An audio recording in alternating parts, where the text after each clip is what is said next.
ডিসেম্বরে বিশ্বব্যাংক ও এশীয় উন্নয়ন ব্যাংক এডিবির কাছ থেকে $1 বিলিয়ন বেশি বাজেট সহায়তা পাওয়ার পরও চলতি অর্থ বছরের প্রথম 6 মাসে বৈদেশিক ঋণের প্রতিশ্রুতি কমেছে 67.11%। অর্থনৈতিক সম্পর্ক বিভাগ ইআরডির তথ্য বলছে, জুলাই-ডিসেম্বর সময়ে বাংলাদেশ উন্নয়ন সহযোগীদের কাছ থেকে প্রায় $2.25 বিলিয়ন ঋণের প্রতিশ্রুতি পেয়েছে। গেল অর্থ বছরের একই সময়ে যা ছিল $7 বিলিয়ন। অর্থাৎ এক বছরের ব্যবধানে ঋণের প্রতিশ্রুতি কমেছে প্রায় $5 বিলিয়ন। ইআরডির তথ্য অনুযায়ী অর্থ বছরের প্রথম 6 মাসে উন্নয়ন সহযোগীরা ছাড় করেছে প্রায় $3.5 বিলিয়ন, যা গত অর্থ বছরের একই সময়ে ছিল $4 বিলিয়ন কিছু বেশি। যদিও বাজেট সহায়তা ঋণ চুক্তি হওয়ার সঙ্গে সঙ্গেই ছাড় হয়ে যায়। এরপরও চলতি অর্থ বছরের প্রথম 6 মাসে গত অর্থ বছরের একই সময়ের তুলনায় অর্থ ছাড় কমেছে 13%।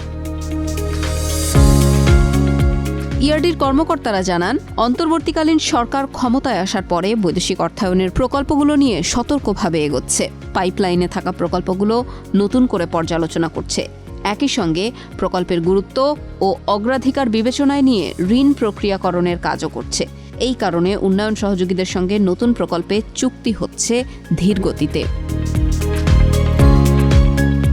প্রকল্প ঋণ নেয়ার ক্ষেত্রে ধীরে এগোলেও অর্থনৈতিক সংকট ও রিজার্ভ সহায়তায় বিগত অর্থ বছরের মতো সরকার বাজেট সহায়তায় জোর দিচ্ছে। ইতোমধ্যেই গত ডিসেম্বরে বিশ্বব্যাংকের সঙ্গে $500 মিলিয়ন এবং এডিবির সঙ্গে $600 মিলিয়ন বাজেট সহায়তা ঋণ চুক্তি সই করেছে সরকার।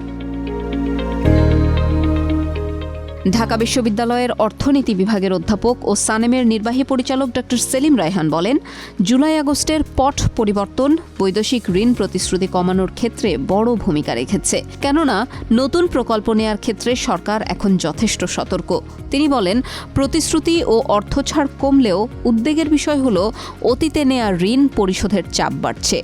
সামনের বছরগুলোতে ঋণ পরিশোধের চাপ আরও বাড়বে। বৈদেশিক ঋণের ক্ষেত্রে দুর্নীতি, লুটপাট যদি না হয় তাহলে বৈদেশিক ঋণ অর্থনীতিতে বড় ভূমিকা রাখবে। ফলে বৈদেশিক ঋণ যদি কমে আসে তাহলে উদ্বেগের জায়গা তো থাকবেই।